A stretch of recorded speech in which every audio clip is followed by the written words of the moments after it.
Yo, Soy! At sa mga Soy Army natin dyan sa buong mundo, no? Ang video na matutunghayan natin ay tungkol sa pagbabawal ng mga lalaki sa kanyang girlfriend. Sabay-sabay natin panoorin.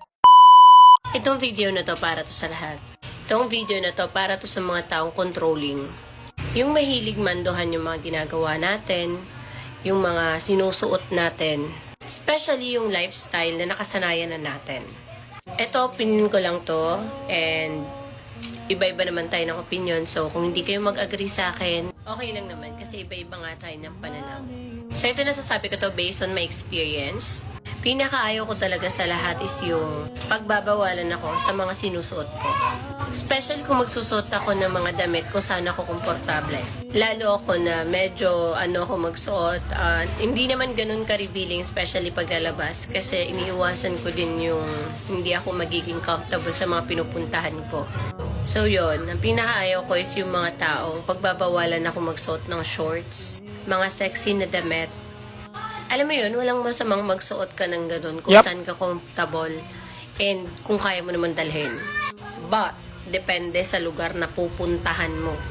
Kung pupunta ka lang naman ng palengke tapos todo ayos ka, hindi naman inappropriate yun na ganun maging suot mo, diba? I agree. Kung pupunta ka ng palengke, hindi naman kailangan ng sobrang ayos pa, no? Wala namang requirement doon ng ganun. Pero hindi naman kailangan nakanyek-nyek short ka doon, no? Pupunta ka ng palengke, kitang-kita yung mga kahig-kahig natin sa gilid-gilid, di ba? Tama ba yun? And pangalawa, kung ayaw nyo pala ng pinagbabawalan kayo, edi wag kayong mag-boyfriend, wag kayong makipagrelasyon. Ang problema, ipapaliwanag ko sa mas logical na paraan dito sa mga babae na nagsusulong ng mga ganitong utak, ganitong mindset. Gusto mo ng seguridad ng lalaki sa isang relasyon. Gusto mo ng comfort ng emotion ng lalaki at physical niya na appearance sa isang relationship, pero gusto mo gumalaw na parang single. Contradict, di ba? Yes! Yes! Hindi mo pwedeng kunin yung dalawa na yon ng iisa lang. Kalito ka na. Hindi mo pwedeng kunin yung dalawang bagay na yon ng isang beses sabay-sabay. Hindi pwede. Kailangan mo mamili. Kapag nasa isang relationship ka na at nakahanap ka ng matinong lalaki na may leadership at alam niya yung value niya at high value men siya, sinasabi ko sa'yo, sisitayin ka niya sa suot mo. Hindi pagiging insecure yon. Bilang isang partner na lalaki, alam mo kasi sa sarili mo na yung pagsusuot ng sexet ay pang-a-attract ng mga babae yon sa ibang male attention. So kung ganyan, kung okay lang pala yung ganyan, edi dapat okay lang din sa'yo na yung lalaki mo mag-chat ng kung sino-sino mga babae at torjakin niya yon at bembangin niya yon. Okay lang dapat yon. Why? Kasi papaliwanag ko sa mas logical na paraan. Ang babae hindi yan approach sa lahat, no? In majority. Kayo ang ina-approach. Sa paanong paraan? Sa pagsusuot ng sexing damit, pagpe-flex ng ganda mo, no? Ng skin mo, ng ugali mo, pero more on pagsusuot ng sexing damit. Kaya kayo ina-approach most of the time. Hindi na natin kailangan pagtalunan yan. Facts yan. Most of the time, sexing suot talaga nakakapag-attract sa attention ng lalaki in majority. So, walang pinagkaiba yan sa lalaki magchat-chat ng kung sino-sino mga babae kasi nga kami ang nag-a-approach. Hindi mo na-gets? Ulitin ko.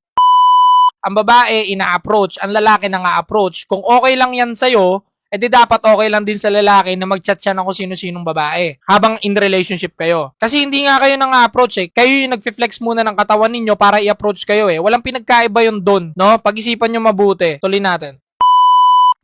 Yun ang pinakaisa sa ayaw na ayaw kung minamanduhan ako. And sa pag-ayos. Yan. Number 1, pag nag-ayos yung mga kapartner nyo, hayaan nyo. Kasi doon nila nagigain yung self-confidence nila. Dapat maging proud kayo. Dapat nga maging masaya kayo pagka ganun. Kasi magiging reflection yon Totoo naman. kung paano kayo maging partner sa kanila. Kung baga maging supportive kayo sa gusto ng mga kapartner nyo. Lalo na kung in the first place, nakilala nyo talaga silang palaayos, palaporma. Alam nyo yun, huwag nyong babaguhin sa kanila yon. Kasi wala kayong karapatan para baguhin kung ano yung mga nakasanayan nila. Kasi darating din naman yung time na magmamatured yan, mag-iiba ng style yan. Hayaan nyo lang sila kung saan sila masaya. Kasi napakaikli lang ng panahon para pagbawalan nyo.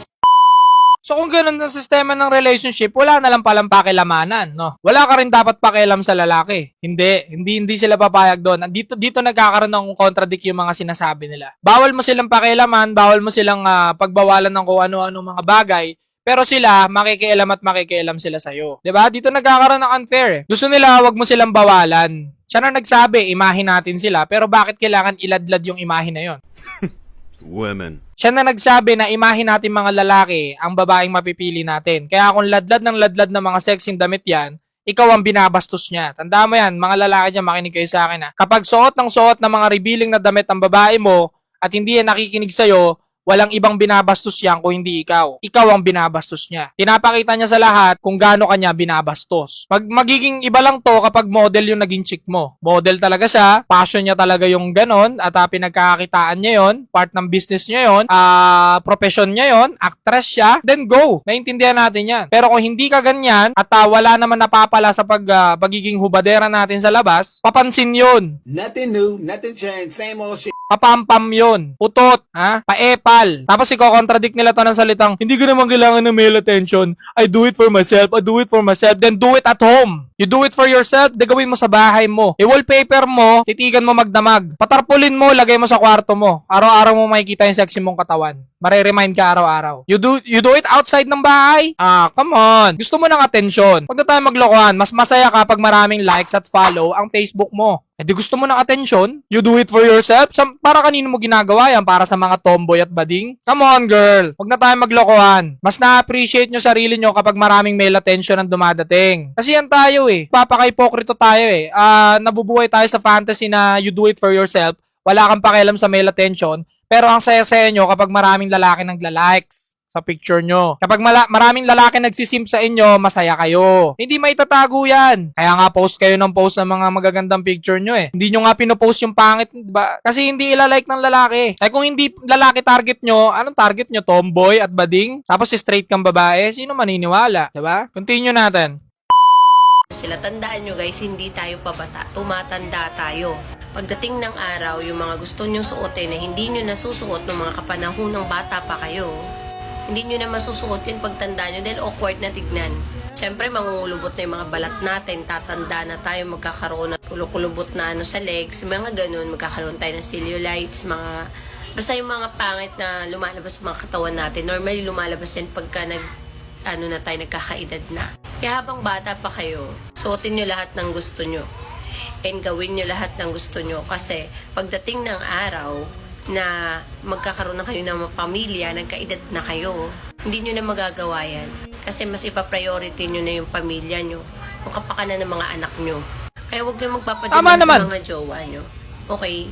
Okay lang naman magsabi na that's too much.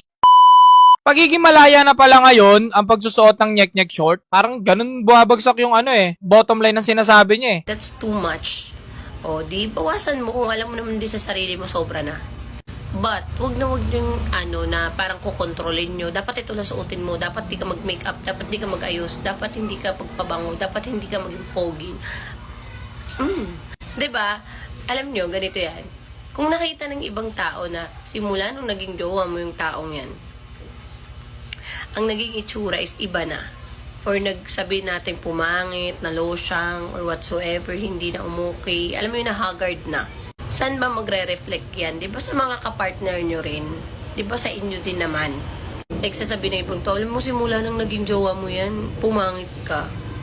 O kaninong reflection yon, di ba sa mga magiging mga taong demanding, sa mga taong controlling.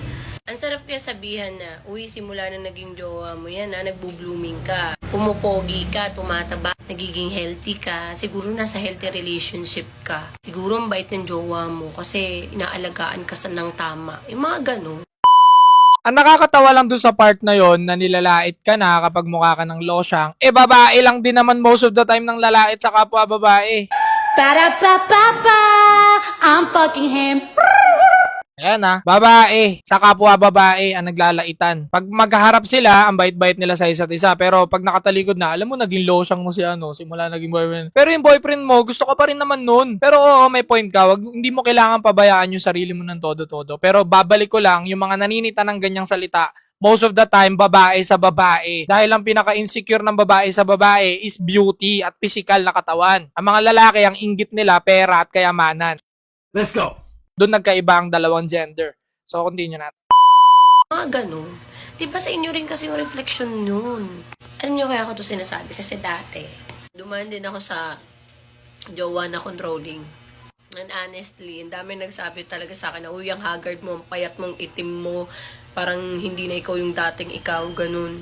Kasi lahat talaga nun, guys, pinagbabawalan. Ako, bawal magpagupit, bawal magpakulay, bawal mag-makeup, bawal magsuot ng magagandang damit. Kailangan suot ko lang nung t-shirt tas leggings lang.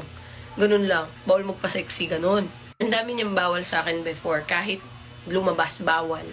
Kahit sumama sa mga kaibigan, bawal. Wala akong nawala lahat ng kaibigan ko dahil sa kanya. And lahat ng lakad ko kasama ko siya. Like, hello, buntot ba kita? Wala ba ako me time? Hello. Yung mga ganun. Kasi mula nun, never na akong pumayag na ganunin ako. Kasi hello, buhay ko to. Dagdag ka lang sa buhay ko, naging part ka lang ng life ko, pero hindi ko sinabing baguhin mo ako.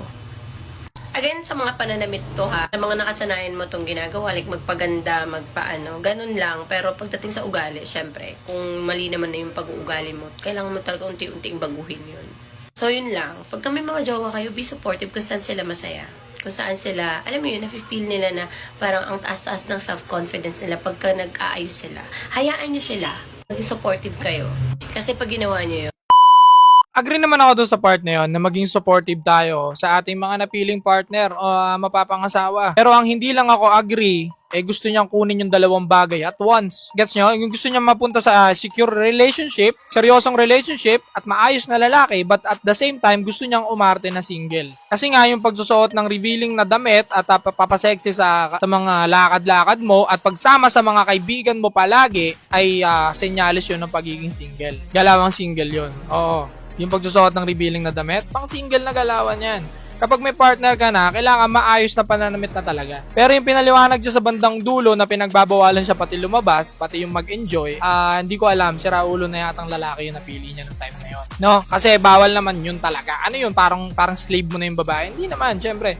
May mga time na gusto rin niyang gumala, then go, pwede. Mag-makeup, di go. Magpaganda ka. Sige. Ang pinag-uusapan lang natin dito ay yung mga masyadong pa-sexy na damit. Masyadong short na nga, shinorts pa. Yung mga ganun masyadong revealing na na nakakabastos na sa lalaki mo, no? Ngayon, girls, kung magagalit kayo sa video na to at sasabihin nyo na pangongontrol ito, hindi. Relationship ang tawag doon. At standards and boundaries ng lalaki yon. Ngayon, kung hindi mo re-respetuhin yung boundaries ng isang lalaki at standards niya, huwag kayong mag-hold dyan. Ganun na naman kasimple yun eh. Maghanap ka ng nice guy. Maghanap ka ng good guy, nice guy na lalaki na iintindihin yung basurang ugali ninyo. Na papansin yung mga suot ninyo sa labas kahit may boyfriend na kayo. Pumili kayo, may makikita naman kayong ganun tangang lalaki. Hindi naman nauubos ang tangang lalaki dyan eh. Meron naman yan eh. Pero kung gusto mo ng high value male at maayos na lalaki at nire-respeto yung sarili niya bilang lalaki, hindi kayo magkakatagpo. Mag-aaway lang kayo. So sa mga babae dyan na may ganitong mindset na ayaw mapakialaman sa suot nila, na grabe na, i-ready nyo na yung mga aso nyo at cats in the future kasi mabubuhay kayo mag-isa.